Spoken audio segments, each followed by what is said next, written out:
Hello, welcome back. This is Marcus Talks, and this is Game Collection Tours for 3DS and Wii U. We got another nice reflection right there, even clearer than the blue DSi XL. But it's that time again. Please, before we get into this, like, comment, subscribe if you enjoy this. I still hate having to do this separately, but apparently asking helps.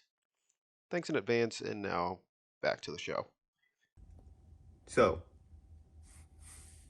I had two consoles this time. Sadly, I'm just going to point this out.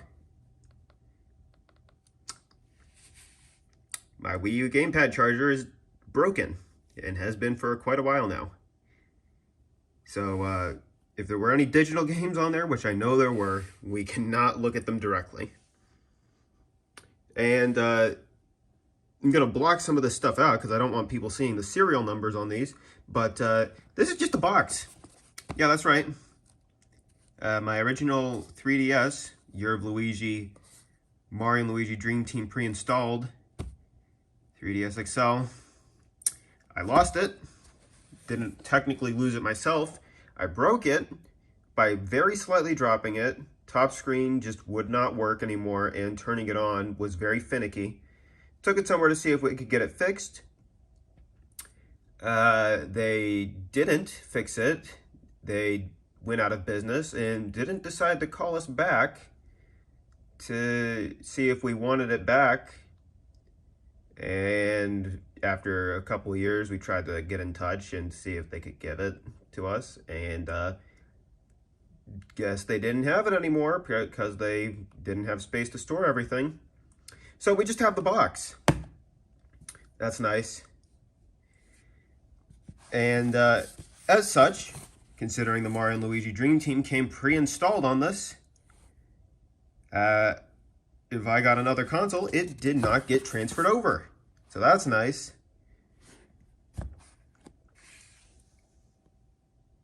Yeah, little disappointing with these two consoles right here that I can't really show you much about them. But we move on anyway. Let's start with the physical games I got for 3DS. Unless, of course, there's actually something of value to look at in here. I mean, we can look at the inside of the box at the very least, and I will cover up that serial number, even if it's not really that helpful anymore. Now, I'm not sure just how much is in here.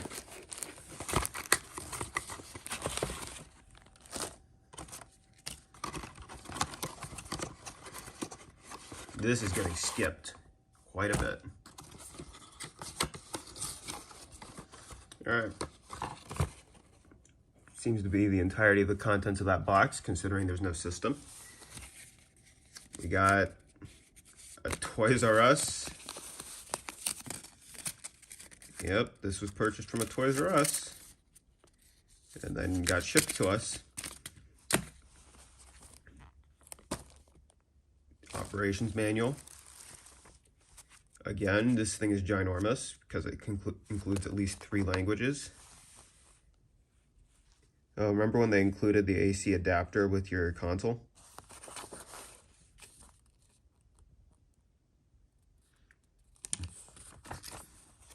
And remember Street Pass? Yep.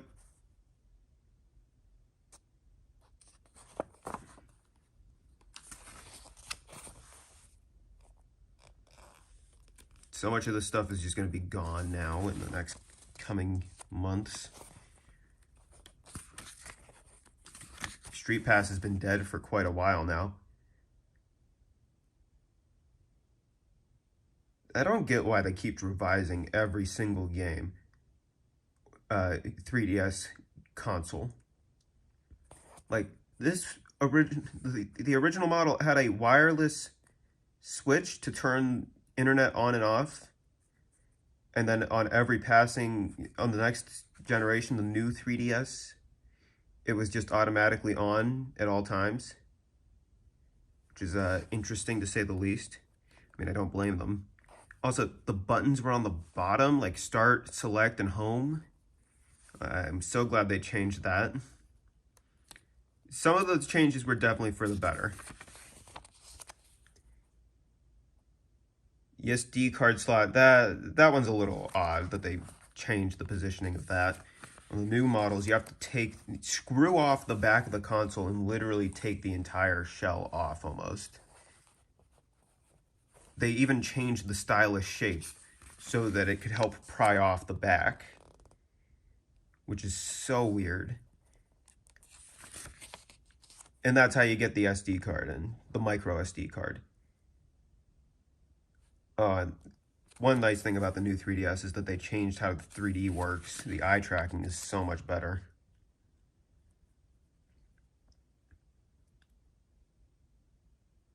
Now that is nice that it is so simple to just transfer your data over from one SD card to your PC to a higher capacity SD card.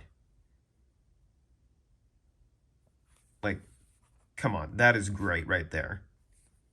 Can the Switch do that? Does the Switch even have a manual to tell you all of this stuff? Probably not.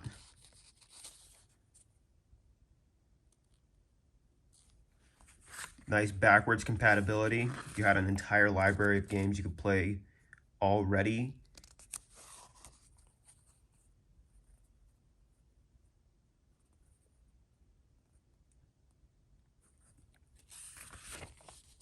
You could take 3D pictures in the photo app.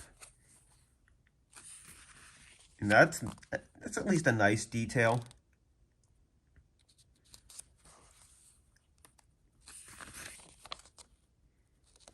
You could keep notes for games, which is actually something that they kind of brought back on the Switch by taking pictures and then using them while playing the games, kind of like with Super Mario Odyssey. Very interesting detail.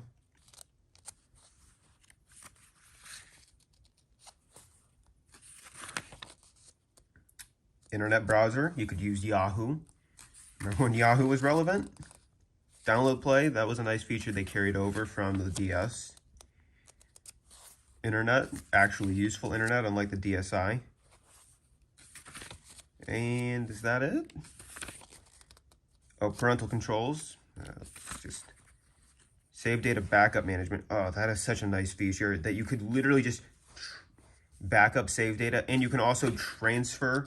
You can do a full data transfer from one console to another. The Switch desperately needs a feature like that with how much the systems get shared across families instead of the stupid profile-only transfer system they currently have. You can change the battery on this thing. Not sure why you'd want to do that,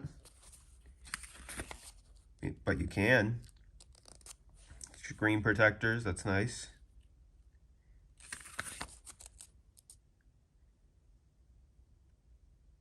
Move bangs so your camera can recognize your eyebrows.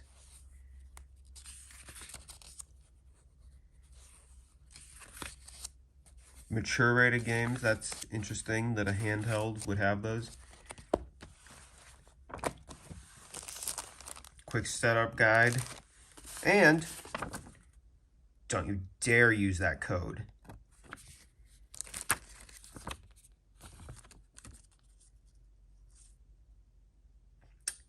Yep, registration requires the system serial number. Really nice. And we're putting the phone down. And we're good. We're back.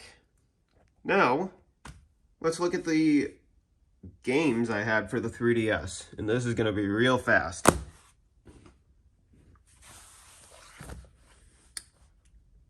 About a week after getting my 3DS, I got Animal Crossing New Leaf because I was really excited about that. This is my original copy I got from GameStop, sadly. Minor dent back here. I did peel off the stupid GameStop sticker here after a few years because I just got annoyed by it.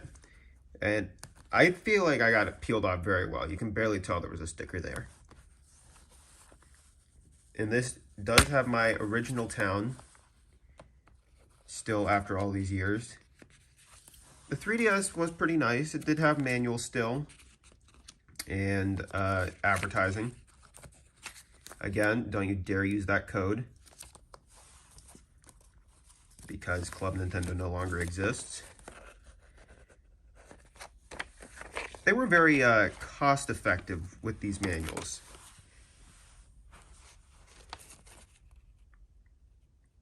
Small little fold out, no real page turning here, which is a nice way to save space and still gives you the luxury of having a manual. Great memories with this game. My original town has basically been abandoned though, but it's nice to know that I have it. And, you know, it's Animal Crossing. What more can I say? This is probably the best Animal Crossing game. I don't care what anyone says. New Horizons is kind of crap.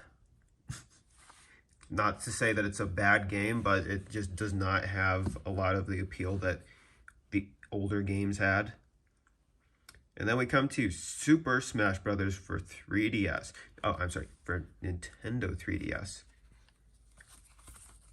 This was an oddball, considering it came out a few months before Smash Brothers for Wii U, and this is what people use to play competitively. And this is when they started cheaping out and using box art for the Club Nintendo codes. That's a little sad, but you know. But at least we've got like a hardy manual here. And we got a detailed description of, this might take a while.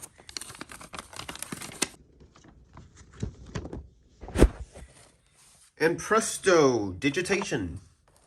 We've got it open. Yep, you could copy your custom characters over to Smash for Wii U. We got a detailed description of their special moves and their final smashes.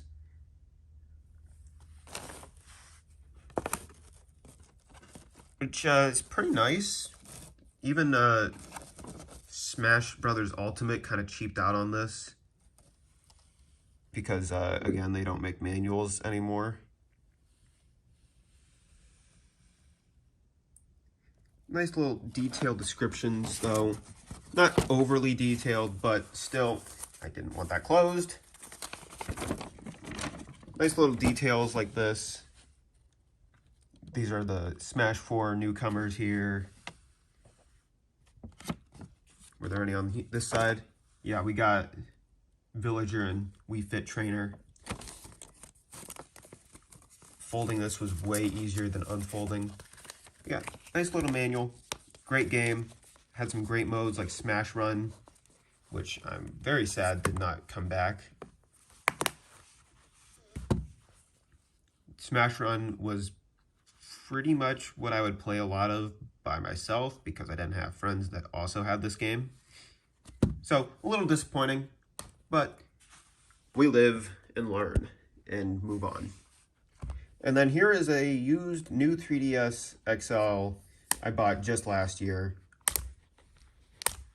This is going to be like the only way to show off some of the games I have, because for claiming that Club Nintendo New Leaf code, I got Pokemon Y for free, completely free. This is back when my internet stank and I only got, it took almost all day for it to download. And then I got Terraria for some reason. Don't judge me. I mean, this version is, it certainly is nice because it preserves some of the mobile features of the game that no longer exist, and some of the old console features that no longer exist. But other than that, it's kind of a pointless version of the game. I didn't really get far in it, and yeah, that's it for my old 3DS collection. There was not a lot going on.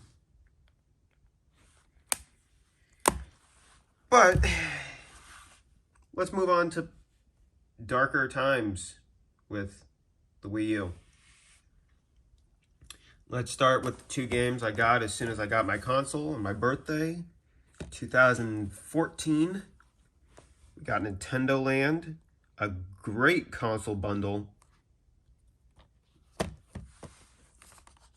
that also had Super Mario 3D World bundled in. Both of these games came with the bundle. I'll try to pop up a picture of the console bundle that was. It was a pretty good one. Nintendo Land, great party game. I would love to get the Wii U gamepad charged up to play this again. It's only compatible with the Wii U gamepad and nunchuck. It's pretty odd of them to say that. Does this say? It says it's compatible with the Wii Remote. That has to be an extreme typo mistake right there. Just like how the Wii U version of Breath of the Wild says it's compatible with every single controller in existence. But yeah, this was a great party game. It had so many mini games you could play based off of regular, known, and obscure Nintendo titles. Let's get that manual out of here.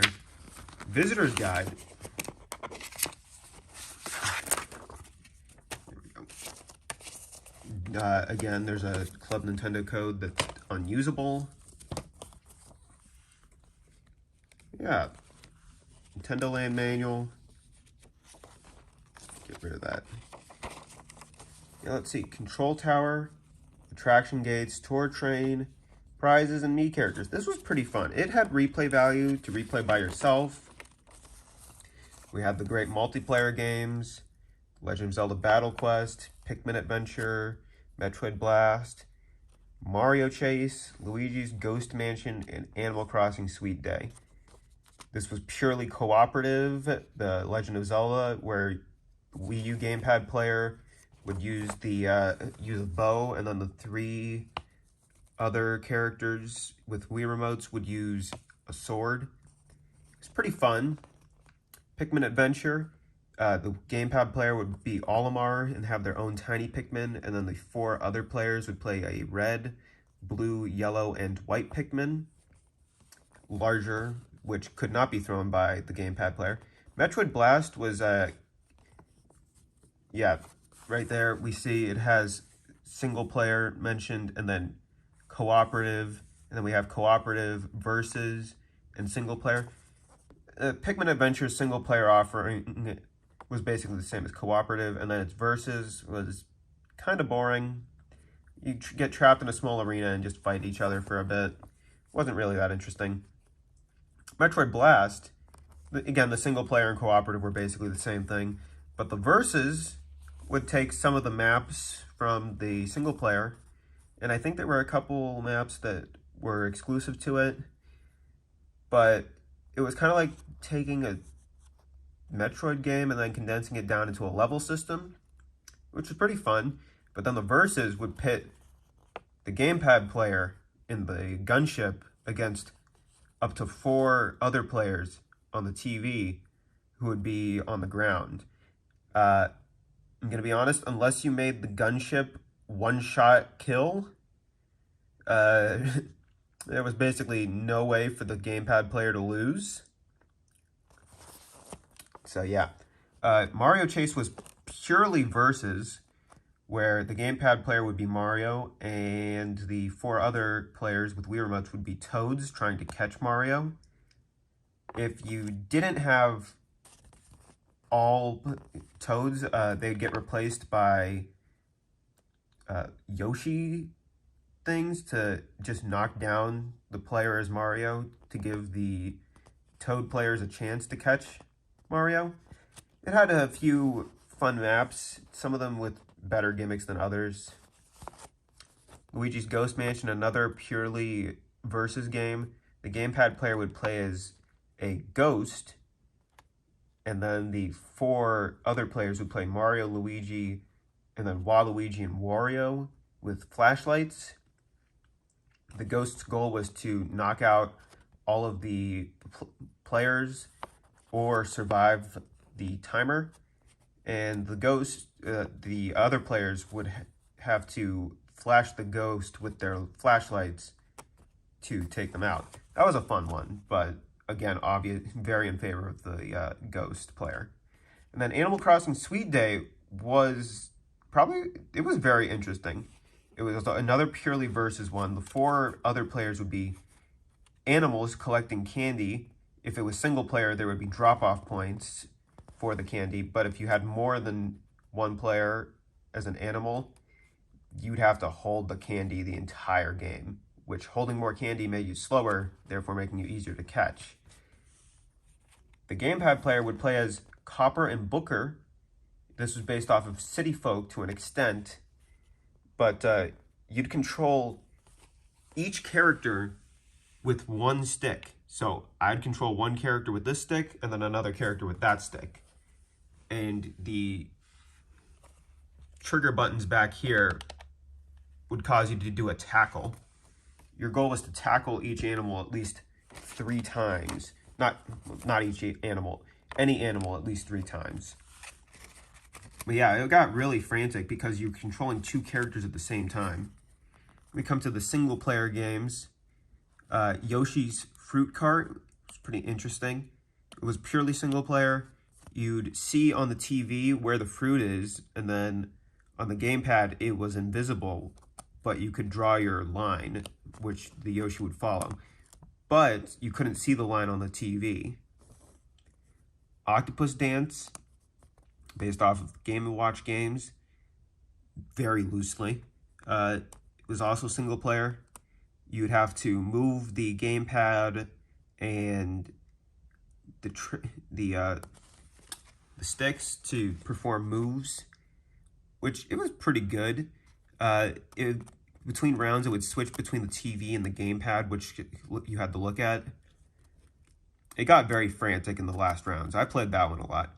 Donkey Kong's Crash Course, also single player. Didn't really have much use for the cross-TV gamepad play. I enjoyed it. I never got through it entirely. It was basically just an obstacle course that you'd have to tilt the gamepad to get through and use some triggers and sticks to move obstacles and elevators. Takamaru's Ninja Castle was a pretty fun one. You'd hold the gamepad on its side like that, showcased right there, and you'd flick shurikens onto the TV, and you'd aim with the gamepad like that. You could also draw little symbols to use items. And on your first playthrough, the game is slightly shorter. After your first playthrough, you have the option to hit a character pretending to be Monida, the tour guide, which would extend the game into a harder mode. So that was pretty cool. Captain Falcon's Twister Race. Race down a track filled with twists and turns as you attempt to set the fastest possible time. That was a pretty hard one. You'd have to move the gamepad around to basically avoid obstacles. Not much replay value to it other than getting as far as possible. Same with Donkey Kong's Crash Course. Balloon Trip Breeze, you would use the gamepad to blow wind on your character to move them around. It was an odd one, but it was pretty fun. This game was just an overall good party game. And I would not mind getting extra Wii controllers and my gamepad charged back up to get that out. And then Super Mario 3D World, just a solid Mario 3D platformer, but in more of a 2D style, plus 4-player support. It introduced us to Cat Mario, one of my favorites. I mean, yeah, it had its flaws, but it was pretty fun. What is this manual backwards?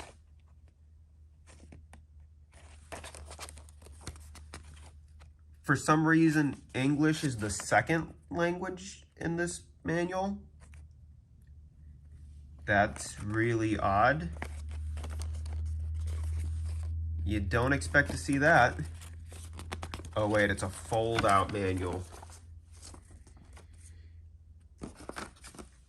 It's one of those fold-out manuals. That's odd. Yep, overall, good platformer. Had a lot of fun. I basically 100% completed it. And that final level was a pain. Then on Christmas Day, I got a few more games. Mario Kart 8 and Super Smash Bros. For Wii U. After this, I got this. I basically abandoned for 3DS. Mario Kart 8, I got the DLC for it, and I feel really stupid for doing that now. But what are you going to do? What can you do?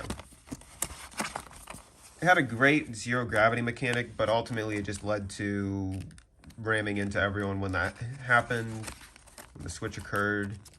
And, you know, we got a minimal manual. It's Mario Kart. You don't really need to know how to play it. Don't you dare use that code either. I mean, yeah, it's just a party game. It was a fun party game to play. Super Smash Bros. For Wii U.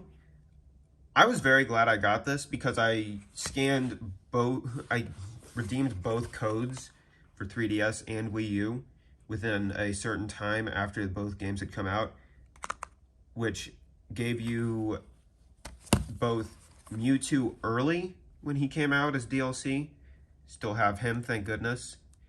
And it also gave you a music disc, actually 2 music discs with some songs from the 3DS game and some from the Wii U.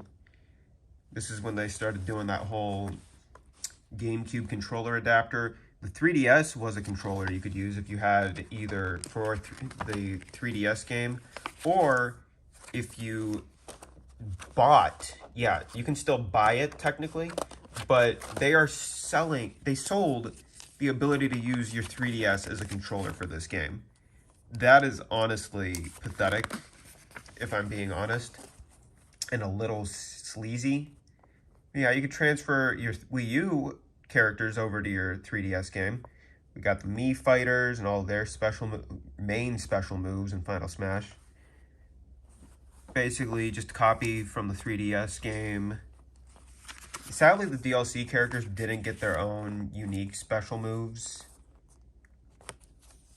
Or, you know, unique special custom moves, to be more accurate. This game just had some, you know, again, it was another very good quality party game. I also, once the Switch came out, I kind of dropped this. It had amiibo support, that was nice. I kind of dropped playing it, but a few months before the Super Smash Bros. Ultimate came out, I really got into playing this a lot more, just in preparation and have a little fun. Then we have Splatoon. You know, it was a good single player shooter for kids. The original one has a nice place in my heart,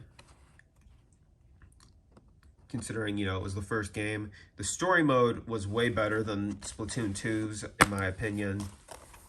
The special moves you could use were way cooler. They had that balance them for Splatoon 2 by basically just removing all of them.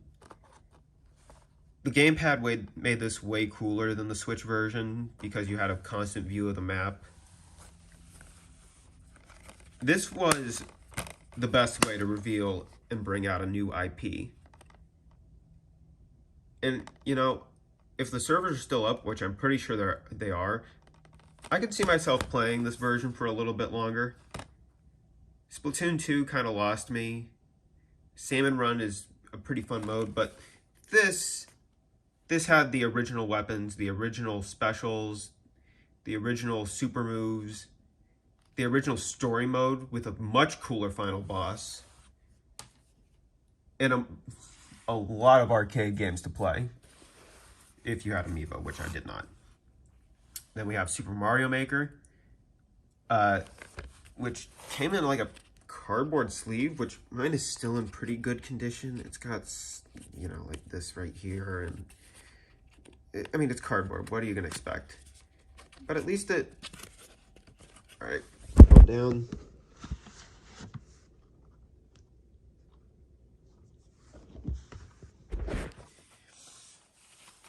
You know, at least it was nice. It held more than just one thing.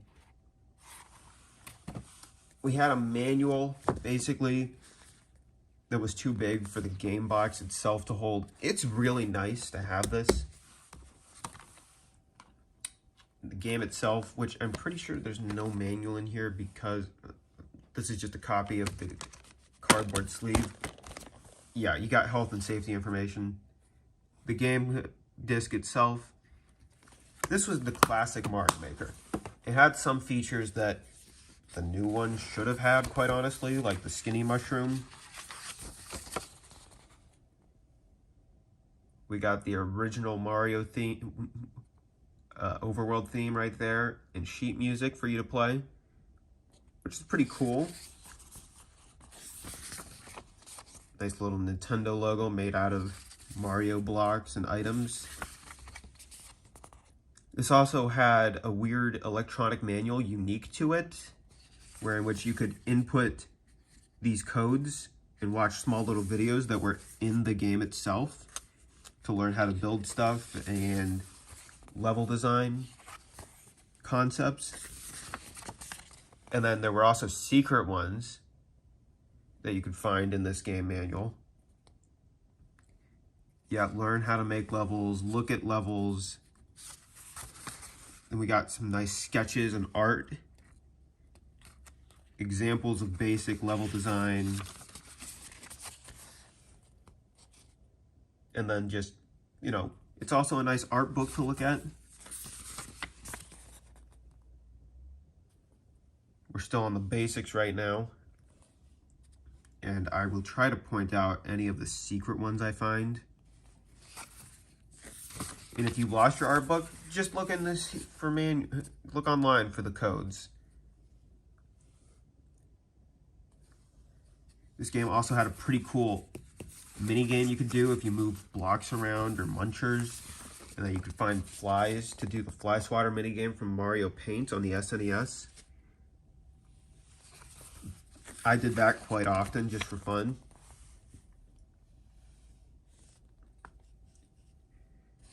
This page fold was not kind to that Superstar or Starman, depending on what you call them. Jumps. Yep, how do you get over that? Jump on a spring, jump on an enemy, jump on a thwomp on an enemy, or jump on an enemy on a thwomp, or jump on bullet bills. This is just like a nice way to introduce game design and level design to a younger audience. Yeah, the secret skinny mushroom that honestly, I don't understand why was not put in Super Mario Maker 2 when they reference it in Super Mario Maker 2 at the same time. Like, it couldn't have been that hard to implement it when they implemented stuff like the Link power-up and the Super Ball from Super Mario Land 2. Some more course design ideas. I loved making levels in the Super Mario World style. It was my favorite game on the Game Boy Advance growing up, or at least one of my favorites. Technically not my game, but, you know, first 2D Mario I ever beat.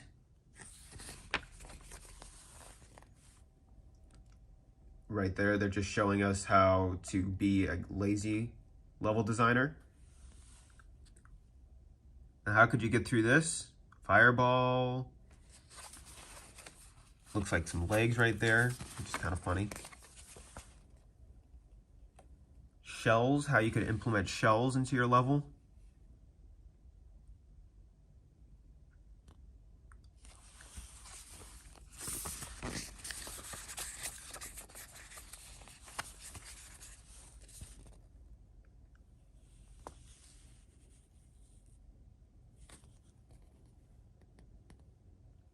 Some interesting concepts to think of here by implementing springs.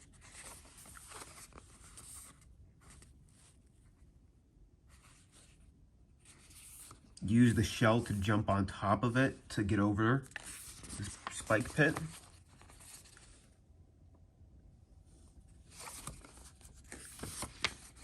We encountered any secret level codes yet? Because I feel like I have to have this far into the book. Again, being a lazy level designer by just throwing Bowser's down.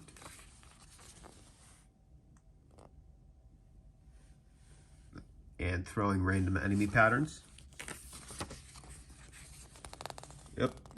Super Mario Brothers, Super Mario Brothers 3, Super Mario World, and New Super Mario Bros. U. Very interesting style choices that they made for the games they chose. Showcasing blocks, how they work.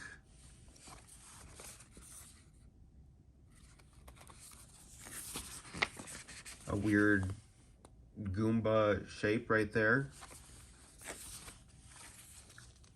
This apparently had a level code to show off, showing you how enemies work and their movement patterns.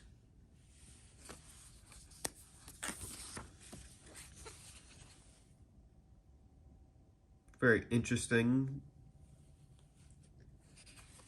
They certainly go in depth on how they work. The Shelmets were fun. The interesting power-up concept.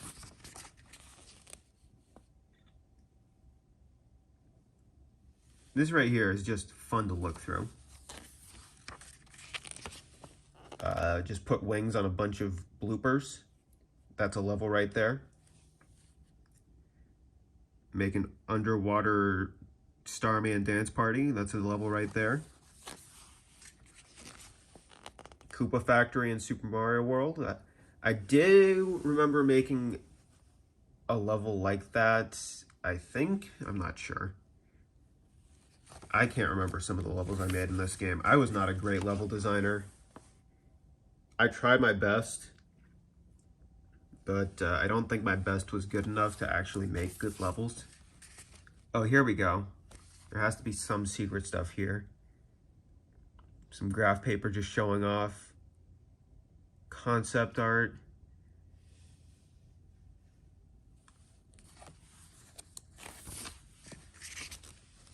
We got a 4-level thing here. Interesting. Face. Bowser shooting coins. A spaceship? There are so many pages in this.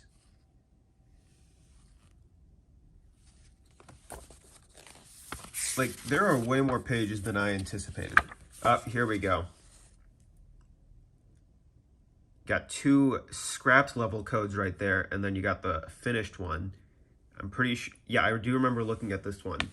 You got 2 scrapped levels. You got the finished one. Oh, and then, what's that right there? On the pipe, it's an upside down level code.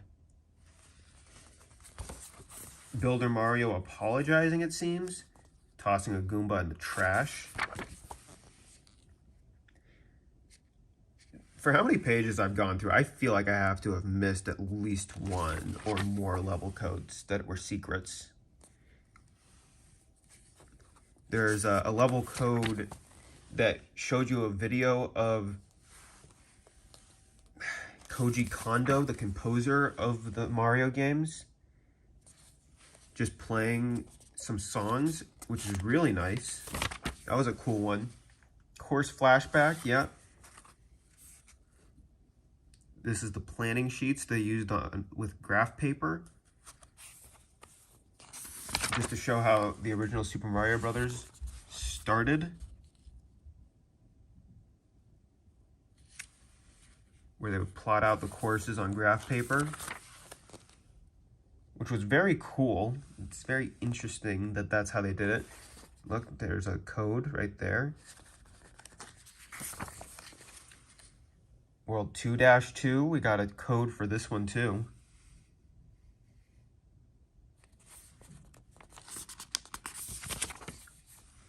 And then World 1-4, the castle. What is that? That is disturbing to look at. The original Bowser design. We got another code right there. Mario playing with stuff in a 3D 8-bit setting. And more Super Mario Maker stuff. This was just an overall good game. I was, like I said, never good with level making. But there were so many people out there that were amazing at it. And still are. This game just recently... No, wait, not even recently. Oh, another code. The server shut down and you can no longer upload levels, but at least they've been archived in some capacity and you can still play them. I had great times playing this. I feel like Super Mario Maker 2 overall is better, but this one had more charm than Super Mario Maker 2.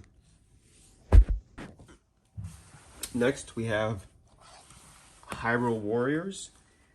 This is basically just a Zelda version of a Dynasty Warriors game, which I've never played any of those other than this.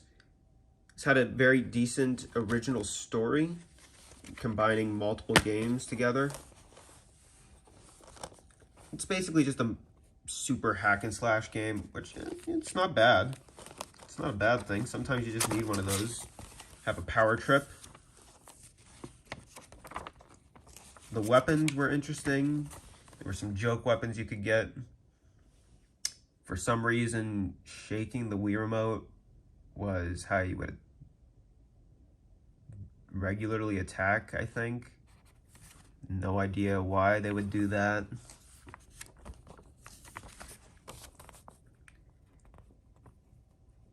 This was an interesting game, to say the least.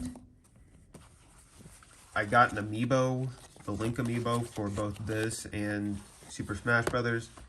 I spent a lot of time playing this game because it was a Warriors game with random side quest things to do.